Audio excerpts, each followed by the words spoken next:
All right. Um. So sorry. It should be following me. All right. So what I want to do with this one is to kind of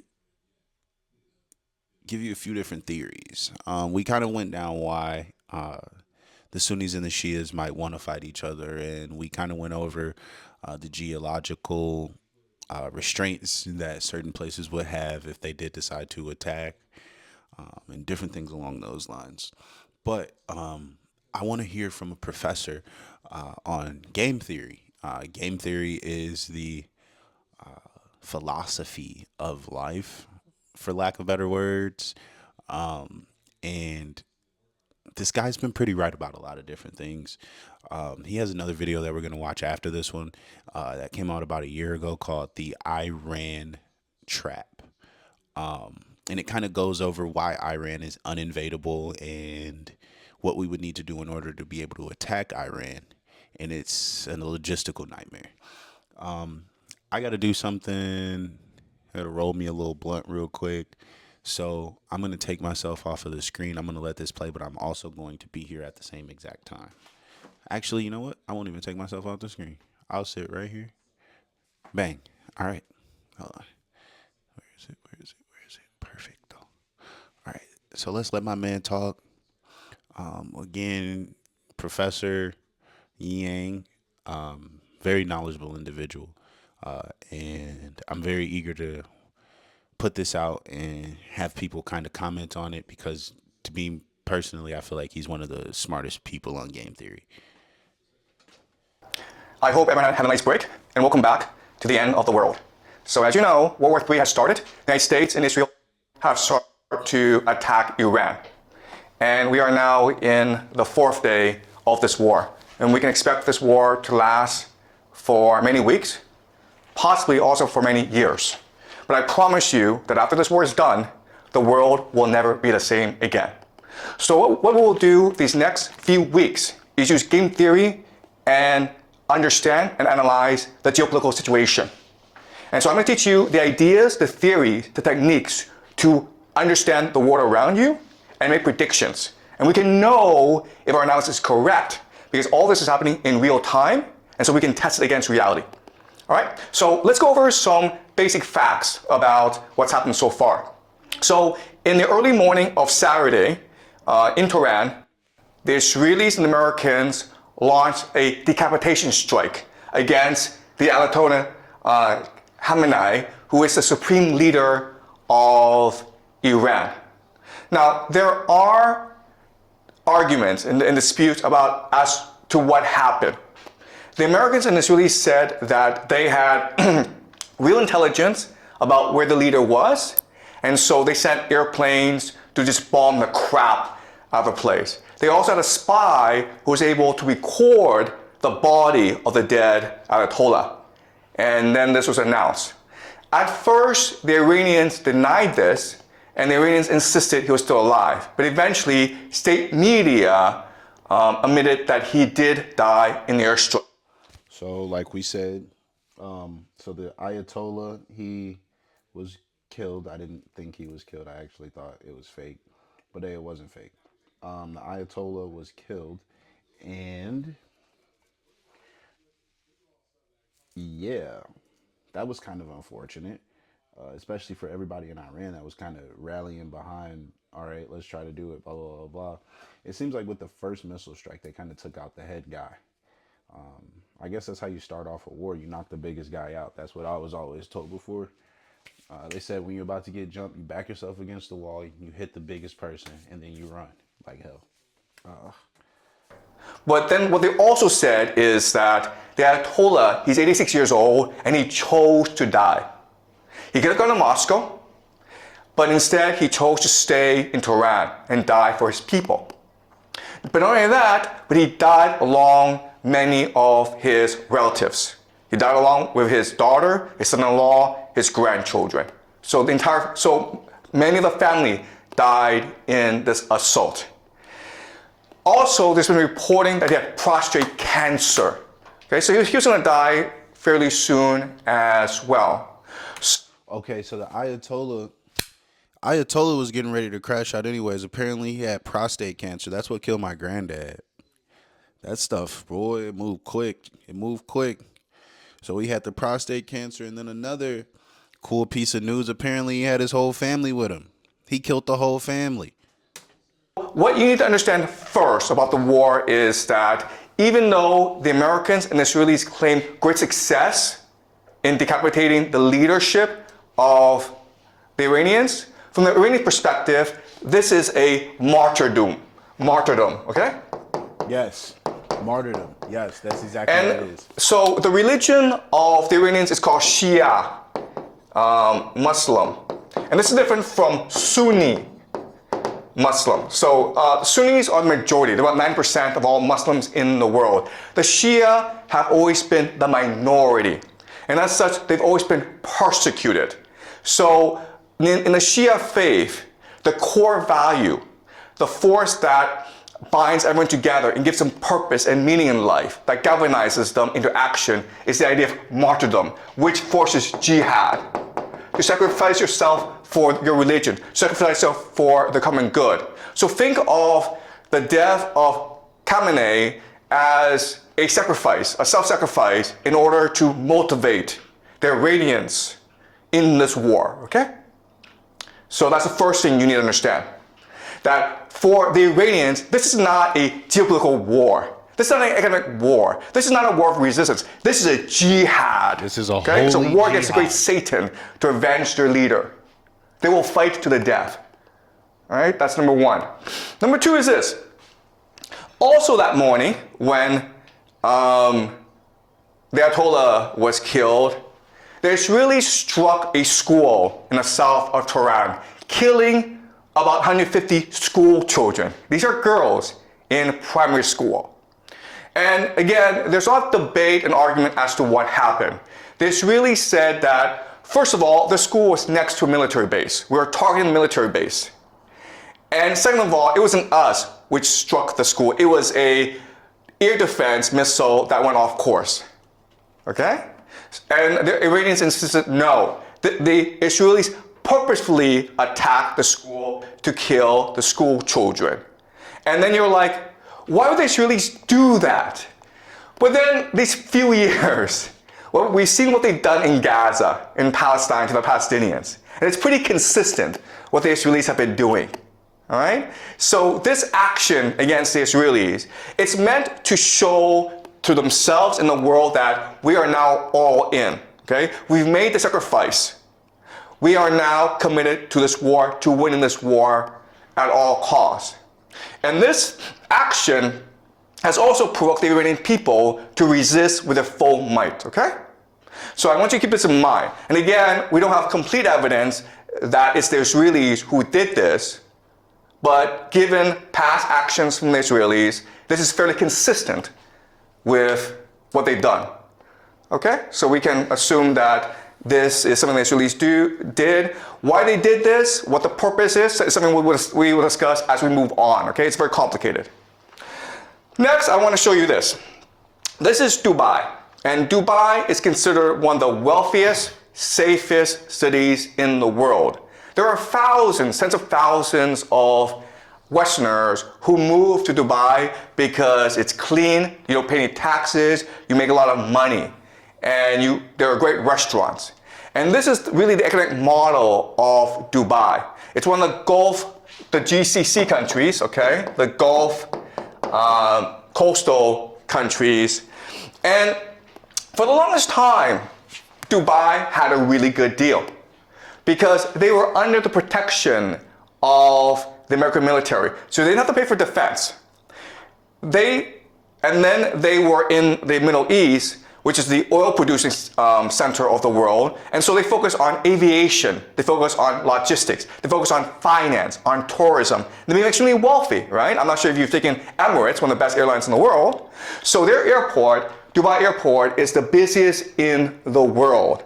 And Dubai, for the longest time, was flourishing under American protection. And Dubai said to the world, listen, We're like Switzerland. We're neutral. We don't want any involvement in any wars. We're here just to take care of our citizens, to make sure everyone has a good time, to make money. But as he will say in a few seconds, if you are here to have a good time, why you got a bunch of aircraft carriers inside of your bay? That don't sound right. You niggas not here for a good time. You niggas here to try to disrail. And and then this is the crazy thing. You're gonna see, because we looked at it on my last video. We saw that the Shia Muslims are all inside of Iran, and the number one people that they got an issue with is Saudi Arabia. Who are they? Sunni. Sunni is more majority, and they have been oppressed. Listen to Mr. Jiang, bro. Jiang will put you on, bro. And then right after the war started, the Iranians attacked the GCC, okay? Dubai, Abu Dhabi, Bahrain, Qatar, Kuwait, they attacked these places. And these places were like, what's going on? We're neutral, man. We're not involved in this war. And the airport was shut down in Dubai. At one point, the rich people in Dubai were willing to pay about 250,000 US dollars just to get on a plane and get out of there. You're lying. They were paying $250,000 for a plane ticket just to leave Dubai. Holy crap. Okay? So, the reality is this.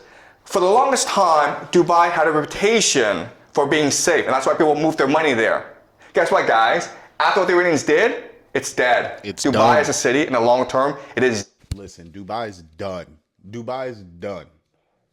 You think the Kardashians gonna go to Dubai if they know Iran can just shoot at them anytime?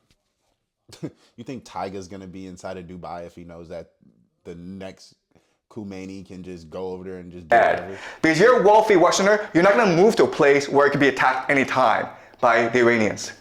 You might move to Singapore, you might move to Hong Kong, Japan, South America, but you're not moving to Dubai, okay? So the big question for us is, why did the Iranians do this? It was the Israelis and Americans who attacked you, why go after the GCC? All right? And not only that, but they're escalating the attacks against the GCC. So this is something that we will look at very closely today. Well, the short answer is because these places, even though they pretend to be neutral, they house the American military. They allow the Israelis and the Americans to use their airspace to attack Iran from. So let's use this. Let's do this in out south Chicago terms. Bang. So you 63rd.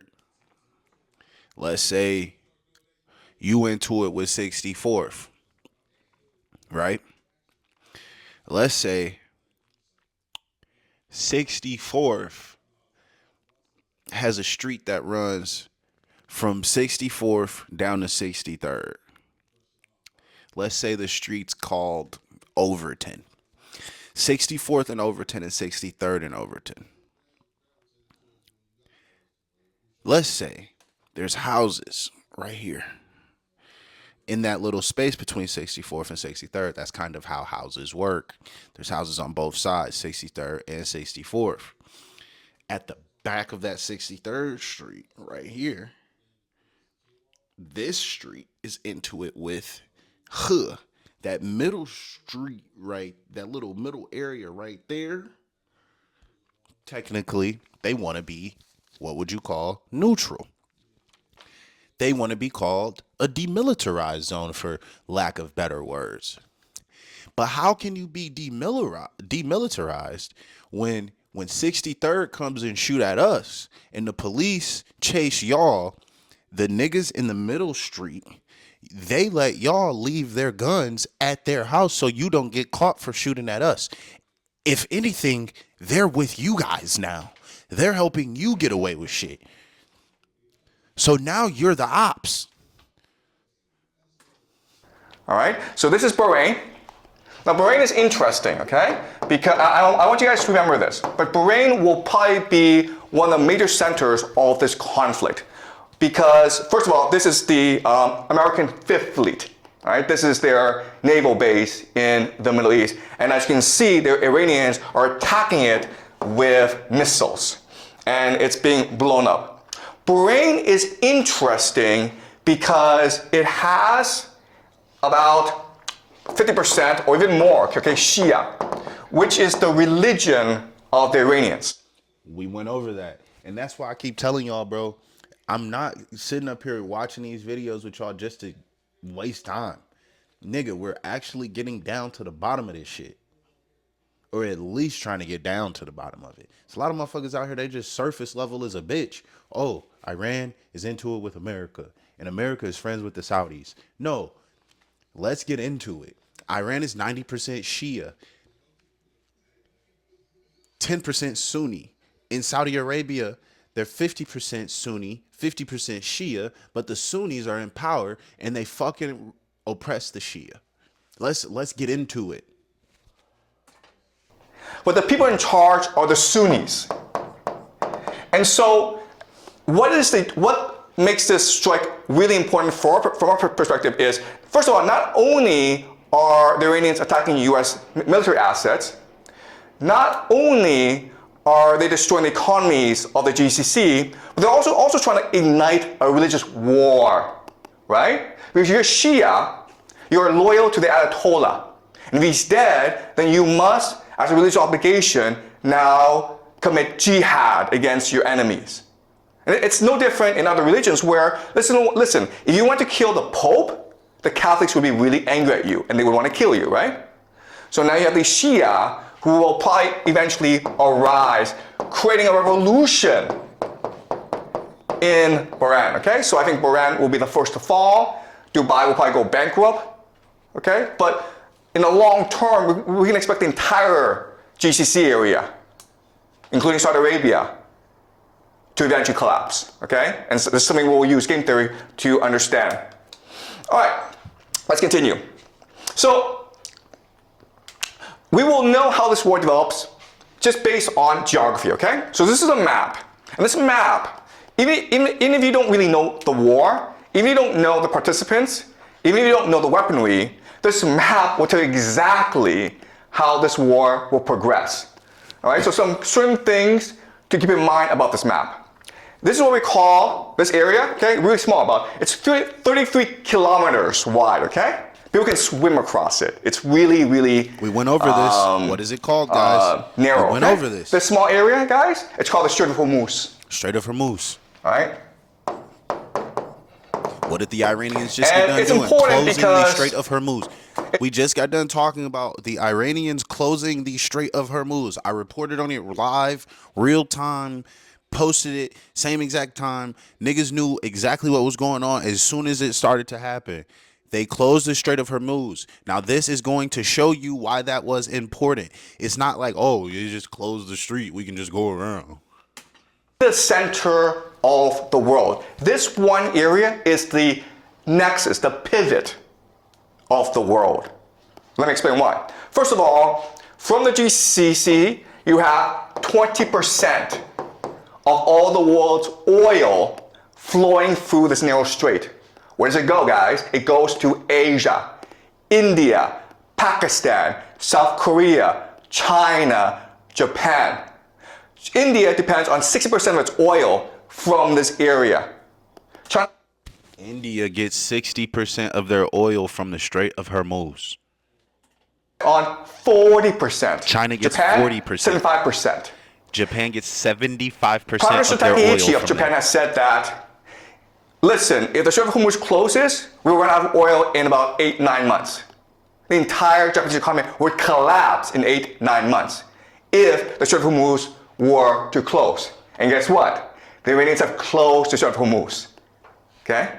So we can expect that the entire global economy will suffer greatly over the next few months.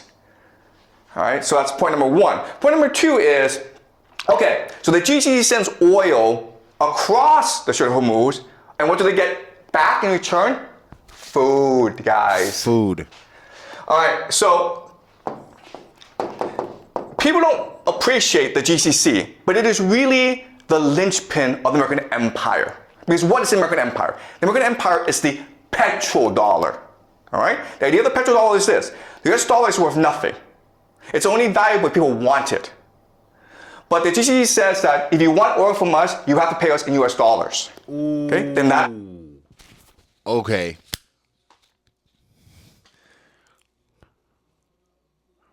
That's sticky. That's real sticky. Did you hear what he said? Hold on. The US dollar is worth nothing. It's only valuable if people want it. And the only reason people want it is because they have to buy oil. The GCC says that if you want oil from us, you have to pay us in US dollars. Okay? Then that is the basis of the value of the US dollar. So, if the GCC collapses, the American economy and the American empire. Because nobody needs to buy oil from the GCC anymore. So if the GCC falls off, technically the dollar doesn't mean anything because the GCC were the only people making people have to continue paying with US dollars. Both collapse at the same time. What? The problem, though, is the GCC is an artificial construct of empire. It does not exist naturally. Why? Because there's no food, there's no oil, no water. Okay, guys? No food, no water. So these cities are able to grow in the millions because of all these petrodollars flowing in. If you close off the Strait of Hormuz, there's no food coming in, right? They're all going to starve. How much food does the GCC get from overseas? 80%. 80% that shit hard of as all the hell. food it consumes comes from overseas, that it imports. It doesn't grow by itself, it imports. All right? So the Strait of Hormuz is really key. And again, the Iranians will close it in order to strangle the global economy and therefore bankrupt the American empire. All right? Second thing you will notice is these mountains. These mountains is what we call Iran. All right, this is Iran. This is GCC. Okay, this is not a fair matchup, right? Because these are mountains. And what can you do in mountains? Well, you can hide rocket bases. You can hide drone bases. You can hide missiles. And that's the entire Iranian offensive strategy. All right? From here, they can hide missiles and drones from which to attack the GCC. And what are they attacking? They're attacking three things, right? They're attacking American military bases. American military bases. That's number one. Okay? Is it possible for the Americans to defend against these attacks? The answer is no! They're not, it's not. It's the silliest thing in the world. You have all these bases in the Middle East, but you cannot defend them against the Iranians. That's kind of strange. Okay, but that's number one. Number two is oil and energy. How hard is it to blow up an oil field with a drone? Not hard at all. Can you defend these oil fields? No, you cannot. All right? Number three, and this is most important, is water. Okay? You guys don't know this, but the GCC has little access to fresh water. So the only way that it can produce water is what we call desalination plants, okay? These factories that take salt water and then through an electrical chemical process turn it into fresh water for the population to use. 60% of the water supply in the GCC comes from desalination plants, okay? 60%. Is it hard to blow up a desalination plant using a drone? The answer is, it's very easy. You understand? Okay? So you have this absurd situation where Iran is a mountain fortress where it can hide its offensive capacity, and the GCC, it's just this desert, this flat desert, and it is exposed to attack, and there's nothing it can do about it. Okay? So at any point in this war, the Iranians can choose to just destroy the entire GCC, and there's nothing that anyone can do about it. Holy crap. Okay. But Iran also has a weakness, okay? And this is fundamental. So Iran also has a water problem, okay? So for the longest time, they suffered a drought issue, okay? Just climate change. And so what the plan of the Israelis and Americans is destroy the water supply of the Iranians. Because the fortress, it is a mountain fortress, but it can also be a mountain prison as well, where people are trapped inside with no access to water. Okay, so what we're going to see right now, we're already seeing attacks on civilian infrastructure, hospitals. In the future, you'll see attacks on water supply, on dams, on reservoirs, on power plants. The point, the idea is to make Iran so inhabitable that the people will have to rebel against the people, or there'll be a refugee crisis in Iran. Okay? So as you can see from this map, this war, it is the end of the world. Okay? Both sides have the potential to destroy each other. It's really a question of how far do they want to go. All right? We can also say this is almost a game of chicken. Okay? We can blow each other up. How far do you want to go? Yeah. And the problem is this. The problem is that the Iranians are Shia, They don't which believes in martyrdom. And you've killed the religious leader, the Ayatollah. Yes, bro. The worst thing you could have did was kill that nigga Ayatollah Khomeini, because the Shias, their view of their religion is I'll die for this shit. The Sunnis, they think they'll die for this shit, but they're not about to really die for no shit. They're not really about that life. Them Shia Iranian niggas, them the niggas you see with them black joints on that be running around decapitating. Yeah, that's them.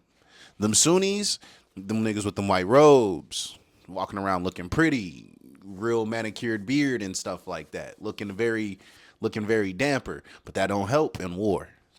That don't help in war. Khamenei. So they're willing to go very, very far. The GCC countries are Muslim, but they're materialistic. They love money. What did I just say? What did I just say?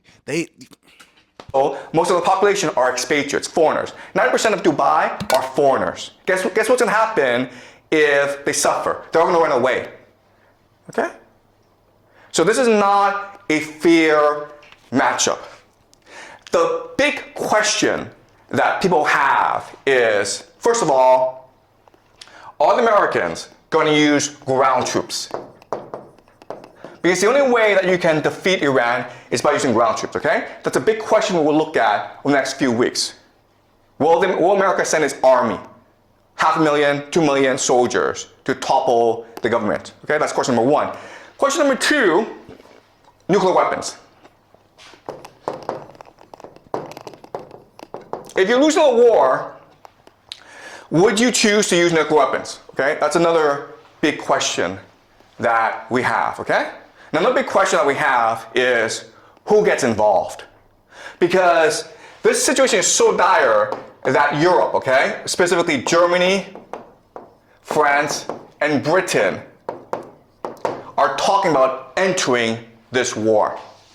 And guess what? If that happens, it is possible that Russia and China will also enter this war on the side of the Iranians. This is World War III, okay? Because of the importance of the Strait of Hormuz, because of the importance of the Middle East, everyone has to get involved at some point. And we're going to use game theory to really try to understand what's happening on the ground and where this could lead us. Okay? All right. You guys understand? All right. All right. I'm nodding Let's like continue. I'm in the class. Okay, so again, there are American bases all over the Middle East.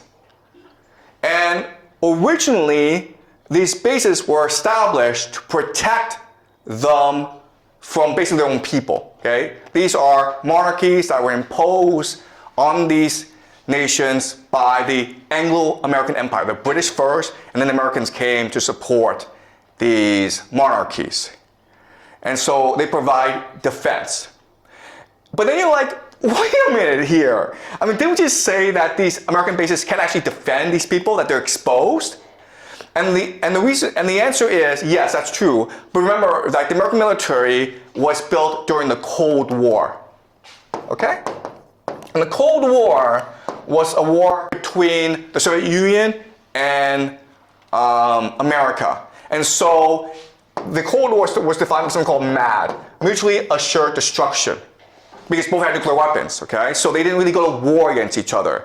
And so in other words, these bases aren't really meant to defend these nations from other enemies. They're really meant to impose American authority in the Middle East, okay? And it's the idea of this. It's the idea that empire, it is really a image.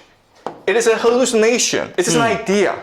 Empire is it's an aura of invincibility and invisibility, okay? If you fear it, then you obey it. But it's not really designed to fight a war, okay? And so that's why we have this absurd situation. And because there are so many bases in the GCC, that gives the Iranians the perfect pretext to attack them in order to destroy the GCC economy, which will destroy the American empire, right? All right, so this is how the war is shipping out, okay? So the red is the Israelis and the Americans, the yellow are the Iranians. And as you can see, the Iranians are attacking everywhere, primarily Israel, okay? But also, as you can see, a lot of focus on Bahrain and Qatar. And again, the intention is to destabilize the economy and the government. Okay? It's to try to get as much instability as possible. All right? Okay, and as you can see, the Americans and Israelis are focused on Tehran. And so the Americans and the Israelis use something we call shock and awe. And the very idea of shock and awe is you decapitate the enemy. You cut off the head, the body will fall down, okay? The problem, though, is, again, the Iranians see this as a religious war. And so the Iranians have announced total war. Okay? And so what this means is that right now command and control in Iran is decentralized. There's no one person telling everyone what to do. Every region has its own orders, has its own strategy. And so if you knock out Tehran, everyone else keeps on going. So if you take off the head, it doesn't change anything. Okay? But unfortunately, the Israelis and the Americans use this as a military doctrine. Military doctrine just means how you design your military for what purpose. And so even though the Americans seem like an invincible army, they are not equipped to fight a 21st century war against drones, against destabilization, against religious fanatics. Okay, they're just not. All right, but unfortunately, because of military doctrine, they're going to keep on attacking Tehran. Now, the great irony of all this is that the Iranians who would be most supportive of regime change, are actually in the cities because they are educated, they're progressive. The people who are most fundamentally against you, will fight you to the death, are religious fanatics, the Shia militants living in the rural areas. Yes. Okay? Like the same way with the Hindu Kush Mountains, the niggas that was inside of the Kush Mountains in Afghanistan fucked up them Russians and fucked up them Americans. This is a really silly thing where you are actually destroying those who will most likely support you, and you're leaving alone those who are most likely to commit jihad against you. All right? Any questions so far, guys? Are you clear? All right. So another idea that I want you guys to understand is the idea of asymmetry. Asymmetry. All right, so what is asymmetry? Asymmetry means that the two sides are choosing to fight different wars using different techniques because one is much stronger than the other, okay? America is a great empire. It has unlimited resources. It has the USD. It controls the world, right? Iran is a country that has been under economic sanctions for the past 45 years. It's poor. Its technology is very limited, okay? But as we learn in this class, actually, those nations that are poor actually have more energy. They're more open and they're more cohesive. All right, so let me give you an example. This is what we call the Shahad drones. Shahad drones. Each of these drones costs $50,000 at most, okay? At most. It can go as cheap as 35,000 US dollars. But one of them is $50,000. As you can see, you can fit a lot of these drones to a truck that can go anywhere in Iran. And they can hide anywhere. All right? So the thing to understand is, first of all, these drones are cheap. They're easy to make. They make about 500 a day. Okay? And estimates are about there's 80,000 right now that the Iranians have. So they can go on for a long, long time.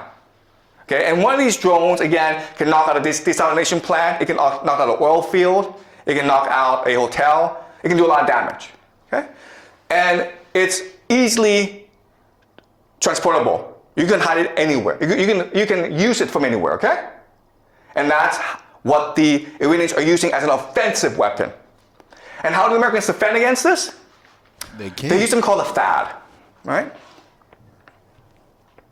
Right, guys. Okay. This is what they use. THAAD. THAAD stands for Thermal High Altitude Air Defense. And they also have like Patriot systems. There's a lot, okay? The thing that you need to know about the system is it's really expensive. This missile, guys, costs $1 million. You're fucking lying. $1 million. So there's this $50,000 drone coming your way, and you throw a $1 million missile at it, okay? And often these missiles miss, so you have to throw 2 or 3 missiles at it, okay? So you're spending $2 to $3 million on each $50,000 that the Iranians spend. That's kind of silly. Second thing you'll notice is that this thing is really big and really slow. And therefore, you can't really move it around. Therefore, it's pretty easy for the Iranians to spot where this is and attack it. And then when these things blow up, that's a lot of money, guys. Okay? Then you're like, what? But this makes no sense. You know the Iranians have drones. They've had drones for like 10 years. You've also seen drones used in the Russia-Ukraine war to devastating effect. Why don't the Americans know this? Why did they prepare? Okay, and again, it has to do with military doctrine. Because military doctrine determines how you fight a war, it determines on your bureaucracy, and it determines how you spend your resources, okay? And unfortunately, the Americans are used to fighting something called the Cold War, right? And the Cold War, because you can actually fight the war, you can actually use kill each other because then people use nuclear weapons. The Cold War was about flexing. Flexing, okay? You see how big and powerful I am? Me! Okay? That's all it was. These weapon systems are designed to scare the crap out of you. They are designed to impress you. And as a result, they cost a lot of money, and they really don't do anything, all right? So that's the entire American military. It costs a lot, and it doesn't really do anything. And it's not resilient. It's not innovative. It's not open. All right? Also, the other thing I have to say this, okay, is if you look at the American military, it's corrupt. So this is really about corruption. So the Americans don't really care about winning a war. What they care about is spending as much money as possible because then they get a cut. It doesn't make sense. All right? And that's why the Americans are in a situation as they are. All right, let's continue. All right. So, something that people don't really talk about, but you need to understand, it's the water issue in the GCC in the Middle East, in Iran. All right? So, this is a map of the world. And if you are light blue, Brazil, Canada, you have nothing to worry about because you have a lot of water, a lot of fresh water, very little population. All right? So, 100% just means 100% water stress just means that you drink as much water as the environment produces. Okay? So you want to be below 100% to be sustainable. Ideally, you want to be at 10%. Okay? If it goes above 100%, it means that you are drinking more water, using more water than the environment actually produces. Okay, so you're putting stress on the environment. So 20% is really bad, right? Because you're using twice as much water as the environment produces. Guess what, guys? Look at the Middle East, okay? Egypt. 6,420%. Saudi Arabia, 883%. All right? Bahrain, almost 4,000%. Dubai, 17,000%. All right? So water is a huge issue. Again, it doesn't matter. Man, if I was Iran, I'd just get the hit in the water, B.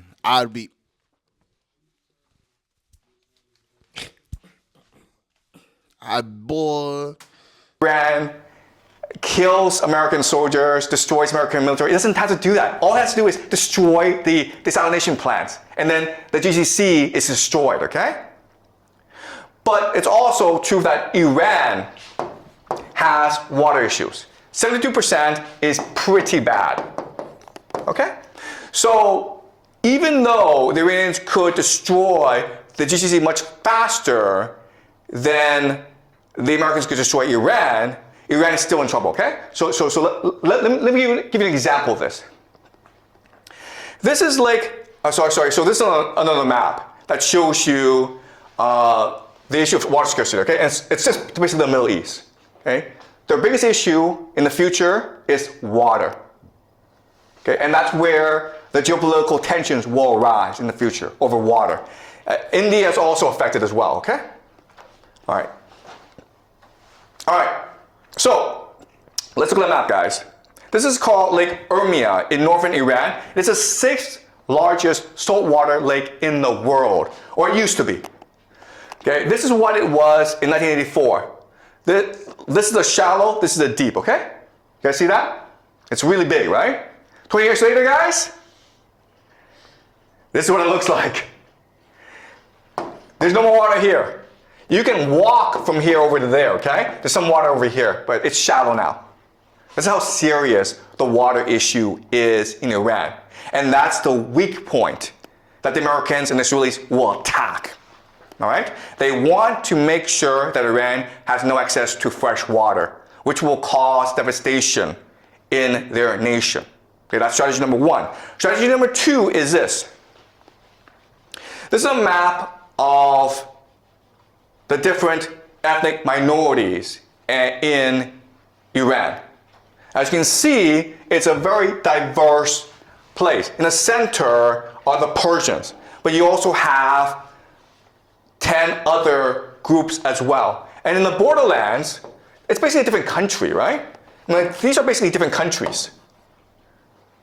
And so these places have more common areas with their neighbors than they do with Iran. Okay, so the second weakness of Iran. The first is the water. The second is the ethnic makeup of the country. So the strategy of the Americans and the Israelis moving forward is to destroy Iran as a coherent nation state, divided into ethnic enclaves, and have them fight over water. That is the grand plan of the Israelis and the Americans. Okay. All right. This is the vision where Persia is limited, and then all these other places are sponsored by the Americans and the Israelis. They're given money, they're given weapons, they're given political support, and then this war will wage over water forever. Okay?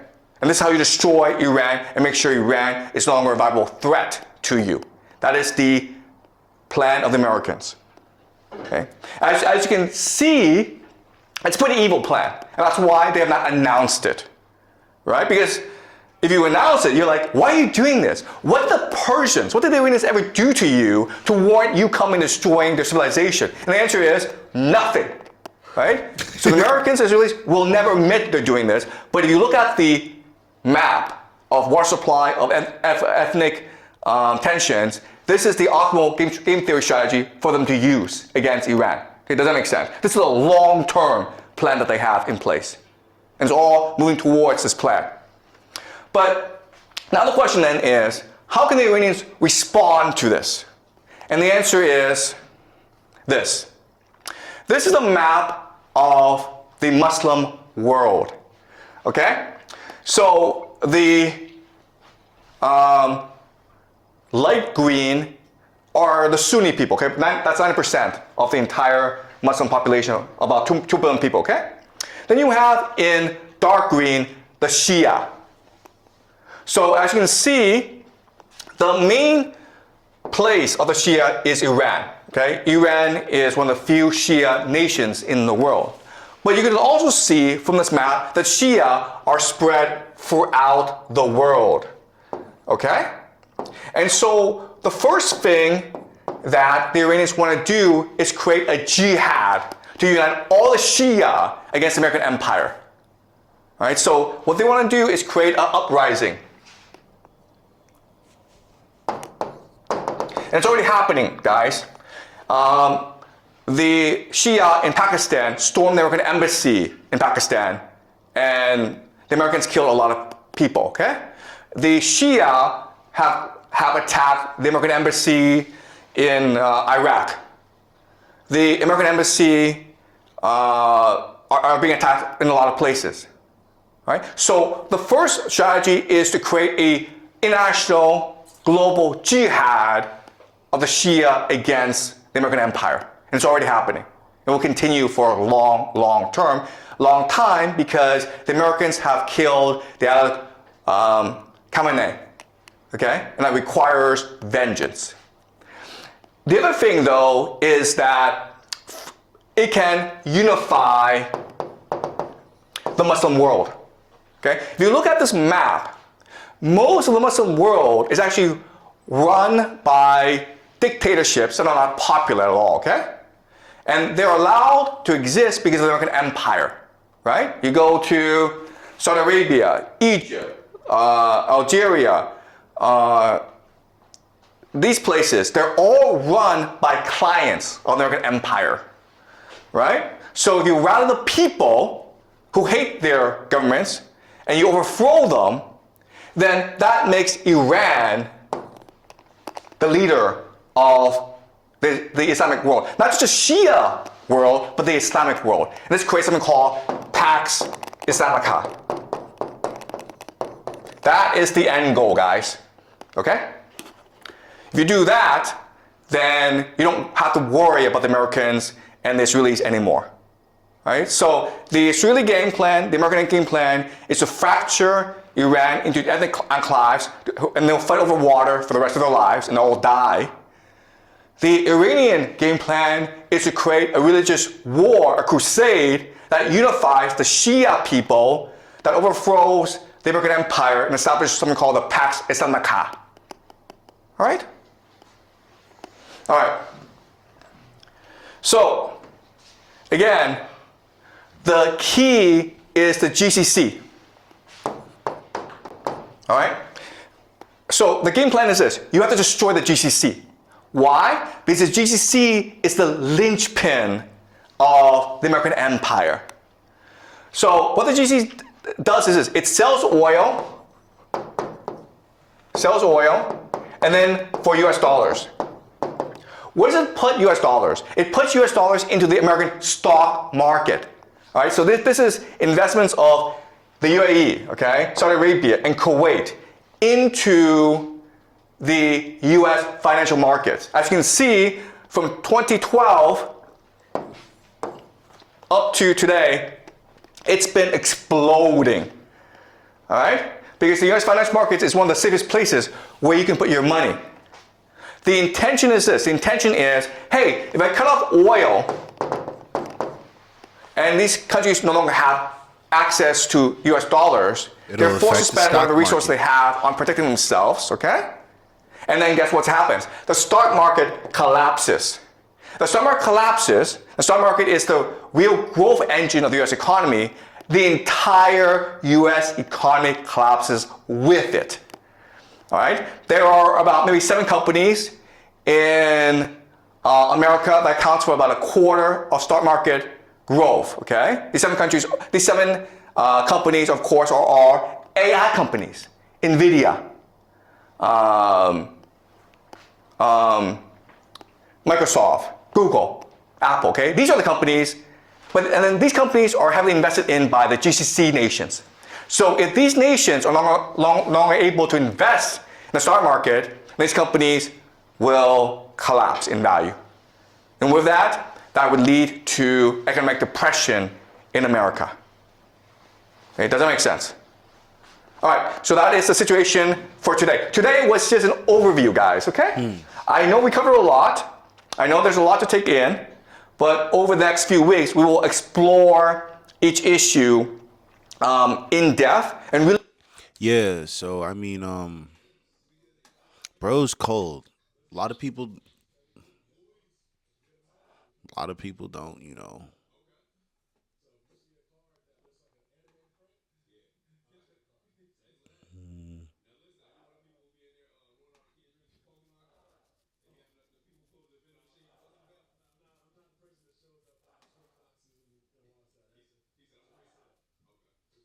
Yeah, I mean, I'm looking for the other one, Iran trap. Can't find it.